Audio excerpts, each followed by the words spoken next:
बालबच्चा कहाँ छन् के छन् बर्बाद भयो त्यो त मैले पहिलोचोटि देखेँ यार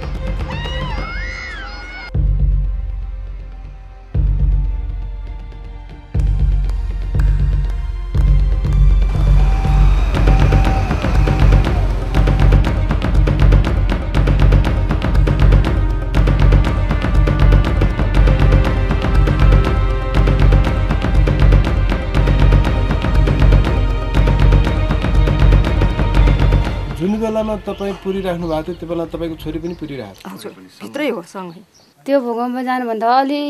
10-15 मिनट अगाडि त मैले बच्चा त खेलाइदिएको थियो अहिलेसम्म पत्तो केही छैन जे उस घर अरू गइदिया भए पनि परिवार नगए भए पनि हुन्थ्यो जस्तो लाग्यो क्या हामीले यसरी भोगे कि सोच्नै सक्ने त्यो दिन थिएन त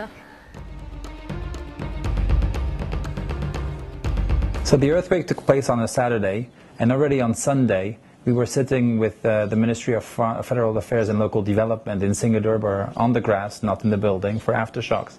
discussing what would be the priority of Nepal when it came to early recovery. During the first week of the response, we had teams leaving Kathmandu and going to meet our partners and assessing the situations. And very quickly, through those consultations and those discussions, both at national level and at local level with the communities, we identified 4 areas where we felt that UNDP would be able to bring value and really contribute to the recovery of Nepal after the earthquake. So the first one was to put the people back in action, the communities, to give them back their livelihoods. A second one was on the capacity of the local government to play their role as first responders. So a third one was to link the issue of earthquake recovery to the longer-term resilience agenda, building back better and applying the whole Sendai framework to the local communities. And then the fourth one was to ensure good coordination, efficient coordination of all the actors. And these 4 areas became very rapidly the signature services that UNDP offered to make Nepal more resilient.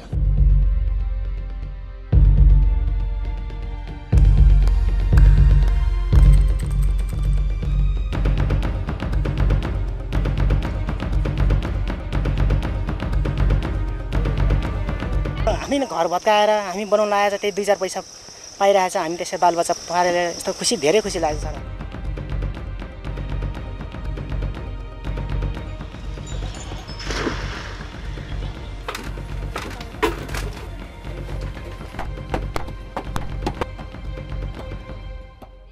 जिन्दगी यतिमै र चाहिँ के जस्तो लागिरहेको थियो उहाँहरूले चाहिँ हामीलाई फ्री सपोर्ट गर्नुभयो र 10,000 माछाको बच्चा अनि यो भइसक्यो हामी धेरै खुसी छौं पुनः हामी पहिलाकै चाहिँ अवस्थामा आउन सक्छौं भन्ने हामीलाई एकदम ठुलो त्यो भरोसा भइरहेछ न पानी हुनु न के गरी बस्नु भनेर 3-4 घरको त गइसकेको छ त छैन त पानीको नि समस्या छ घर पनि छैन त्यतिखेर हाम्रो जग्गा कसैले लिँदा पनि लिँदैन छोडौं जाऊ There are great challenges ahead, but what you see is hope, tenacity, strength in the people, and also it's the reconstruction of livelihood. So they need water, they need their houses to be rebuilt, they need cows, they need basic life things, that makes their life normal again.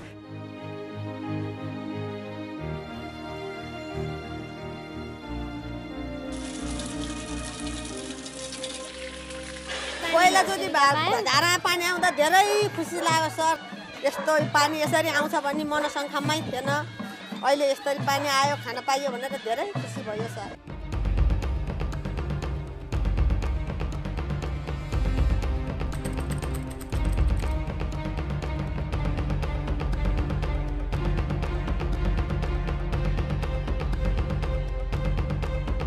यो निश्चित रूपमा नयाँ भवन यो अत्यन्त अहिले आधुनिक design र प्रविधिको र भूकम्प प्रतिरोधी भन्ने त भन्नै परेन अन्ततगत या स्थानीय जनताहरू लाभान्वित हुनेछन्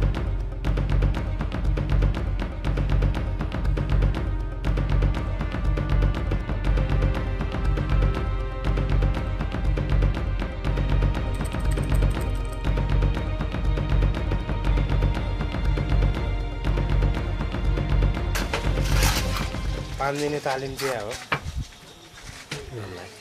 उठिरहेको गाह्रोलाई चाहिँ अझ बाँधेको कारणले चाहिँ हामीले चाहिँ यो घर अझ सुरक्षित छ भनेर चाहिँ हाम्रो एनआरएले पनि एप्रुभ गरेर हामीलाई यो डिजाइन बनाउनलाई उत्प्रेरित गरेको छ। भुइँचालो आउँदाखेरि त्यति भूकम्प प्रतिरोधी अलिकति मिलाएर मात्रै बनाए पनि बनाएकोहरू पनि बचिएन यो यत्रो ठुलो भूकम्प आउँदा पनि भने अब भूकम्प प्रतिरोधी नै बनाउने हो भने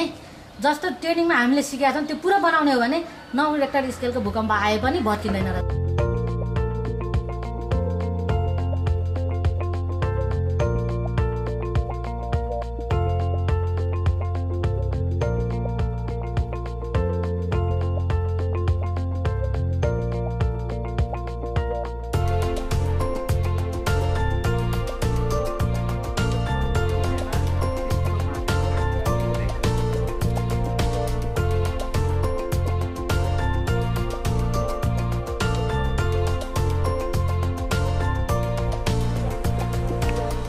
हामी जुन छेदविच्छेद भएको अवस्थामा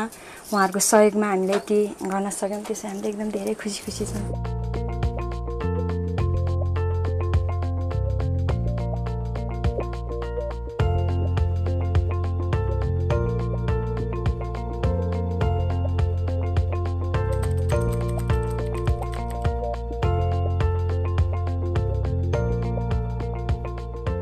Main area of NR is to ensure that policy, guidelines, technical standards that should meet the international standards so that the any physical infrastructure, whether it's a heritage or public building or schools, hospitals or private housing, this should meet certain criteria from the seismic perspective so that in future if we have similar earthquake we will have less loss of life and property.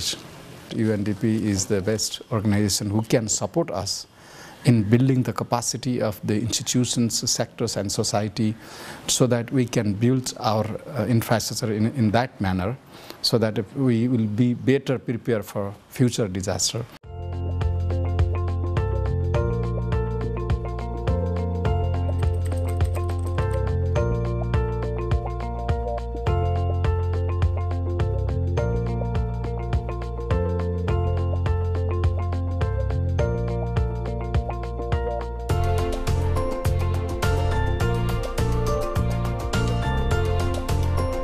Our app is all about giving guidance and awareness to the home builders and owners to create their own